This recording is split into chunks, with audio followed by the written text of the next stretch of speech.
एक अधिकारी आते हैं तो एक्सटेंशन बढ़ा देते हैं, और एक अधिकारी आते हैं तो बोलते हैं। बिहार में कार्यरत कर्मियों की यह लाचारी है, दुर्दशा है, बेबसी है। इस बेबसी को देखने के लिए जब हम पहुंचे राजधानी पटना की सड़कों पर, तो यहाँ पर मध्याह्न भोजन निदेशालय के बाहर सैकड़ों की संख्या में मौजूद यह कर्मचारी बिहार राज्य डेटा एंट्री ऑपरेटर है, और यह डेटा एंट्री ऑपरेटर लगातार संघर्ष करते हुए नजर आ रहे हैं। इनकी बहाली 2023 सितंबर में हुई थी, और अब जो है 2025 हो चुका है, और अब तक इन लोगों की जो है सेवा समायोजन को लेकर जो है लगातार बातें चल रही थी, लेकिन सरकार जो है अब तक बात नहीं मान रही है।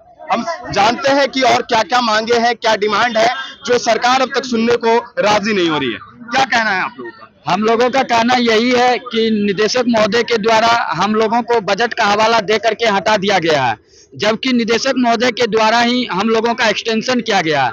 अभी हम लोगों का एक्सटेंशन अवधि पूरा नहीं हुआ है, उससे पहले हम लोगों को हटा दिया जा रहा है। पेमेंट मिल रहा था? पेमेंट भी हम लोगों का 5 महीना से नहीं मिल रहा है।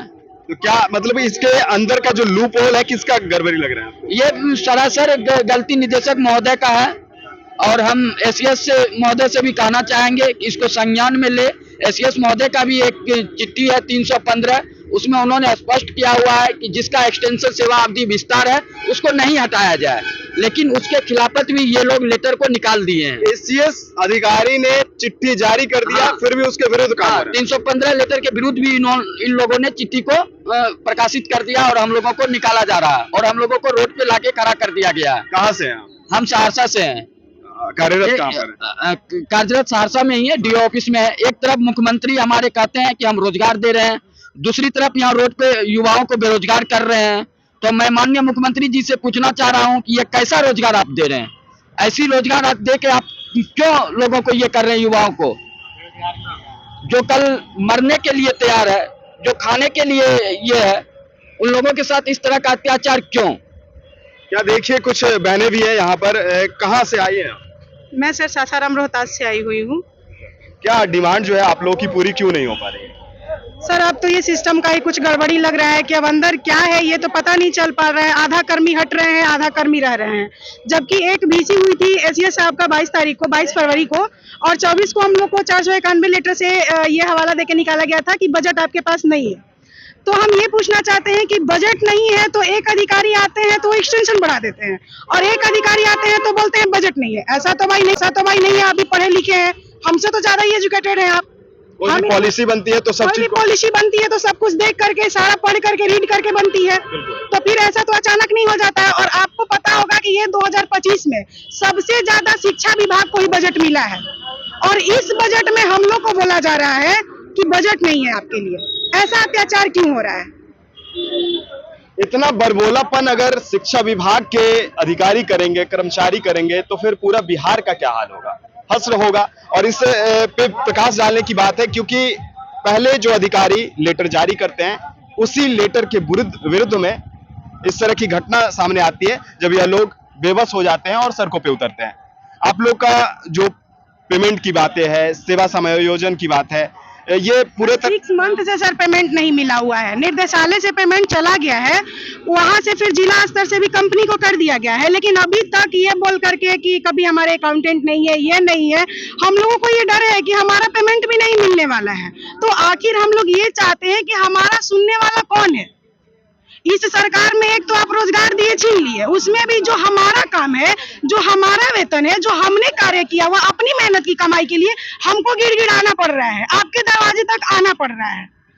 ऐसा हम लोगों के साथ दुर्व्यवहार क्यों हो रहा है भाई?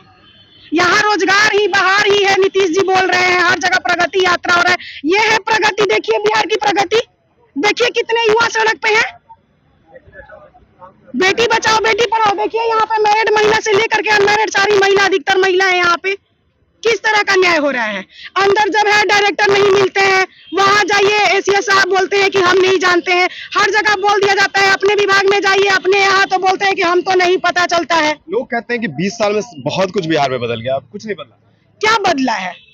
बदला है सर, अधिकारियों की मनमानी बढ़ी है, यही बिहार में विकास हुआ है। अफसरशाही बढ़ गई है। अफसरशाही बढ़ गई है, कलम का इतना पावर बढ़ गया है कि आपको मरने की हालत में अधिकारी छोड़ सकते हैं। कलम से कत्ल हो जाए, कलम से कत्ल हो सकता है, बस यही अधिकारी के द्वारा हो रहा है। देखिए और भी लोग हैं, कहाँ से आए हैं? हम मधुबनी डिस्ट्रिक्ट से हैं और जिला एमडीएम अभी लाचार हैं, जी बहुत बेबस आप भी है। 1 महीना से हम लोग लगातार इसमें लगे हुए हैं, लेकिन किसी तरह का कोई आश्वासन नहीं मिला है और हम लोग ऐसे कगार पे हैं कि आगे हम लोग पढ़ लिख के अब दूसरा नौकरी प्राप्त नहीं कर सकते और इसमें अधिकांश अनमैरिड है और कितने की बहनों की शादी टूटा है, कितने हमारे भाइयों का शादी टूट चुका है। तो मैं ये बताना चाहता हूँ सरकार को, अगर इस तरह की रोजगार देती है, ऐसे रोजगार से बढ़िया है कि हम लोग को फांसी दे दें। हम लोग फांसी लड़ेंगे, उसको स्वीकार है, लेकिन ऐसा अधमर्मत नहीं करे। यही मेरा गुजारिश है और सरकार से मैं चाहूँगा कि हम लोगों को ये जो आउटसोर्सिंग है इससे मुक्त करिए और हम लोग को एक परमानेंट पॉलिसी पर दीजिए और जैसा हम लोग के जिस दिन से हम लोग की बहाली हुई है उससे पहले का शिक्षा विभाग का फीडबैक देखिए और हम लोग को आने के बाद देखिए, इतना अच्छा से काम करके सुधार करके दिए हैं कि जहाँ पे मध्याह्न भोजन में खाना बन रहा करता था, वहाँ पे हम लोग एक एक दिन रात मेहनत करके उसको सुचारू रूप से सफल बनाए, लेकिन फिर भी हम लोग की साथ यह अन्याय हो रहा है। हम लोग इस तरीके का सर, अगर हमारे यहाँ कुछ हमारे मित्रगण गए थे, हो सकता है हमारी इस स्टेटमेंट से शायद कुछ एक्शन हो मेरे पे, बट फिर भी मैं चाहती हूँ कि लोगों का आवाज तो जाए। हमारे यहाँ जब शिक्षा पदाधिकारी से मिलने लोग गया, हमारे पास लेटर है सर, 3-3 महीने प्रतिनियुक्त हमको किया जाता है, काउंसलिंग में हर तरह का काम, अपार आईडी हो, ई शिक्षा निर्माण हो, हर तरह का कार्य किया जाता है। और जब हम अधिकारी से एक अपील याचना, एक भावना के लिए जाते हैं कि एटलीस्ट सर हमको संतुष्टि दे दे, शायद कुछ दिन हमको रात में नींद आ जाए, इसलिए हम जाते हैं, तो अधिकारी से ये बोला जाता है कौन है आप, कौन है आप, हम आपको नहीं जानते, हम आपसे कार्य नहीं कराए हैं। जिनकी साइन से हम 3-3 महीने 4-4 महीने प्रतिनियुक्त रहते हैं, वो अधिकारी ये स्टेटमेंट देते हैं। आप बताइए हम लोग कहाँ जाएंगे? मैं ये बोलना चाहता हूँ कि सबसे पहले तो हम लोगों को वेतन एक 5-7 महीना के बाद थोड़ा डिस्पैच किया गया निदेशक महोदय के द्वारा, लेकिन जो हम लोगों की वाहन भत्ता होती है, वाहन भत्ता में सभी जिला के अकाउंटेंट के द्वारा सिर्फ रिश्वत की मांग की जाती है और अभी तक हम लोगों को टीए वाला पैसा नहीं मिला है वाहन भत्ता, जबकि 100 रुपये प्रतिदिन हम लोग को गाड़ी का ये वाहन भत्ता मिला करता था, वो सिर्फ हम लोग को मार्च तक मिला है, उसके बाद किसी जिला में नहीं दिया गया है। और जब हम लोग क्लेम करने जाते हैं तो बहुत ऐसे जिला हैं जो क्लेम लेने से भी मना कर देते हैं और पैसे की डिमांड किया जाता है। सबसे दुर्भाग्य बात यह है, यही अफसरशाही बढ़ चुका है और हम लोग अब क्या बोले नीतीश सरकार से।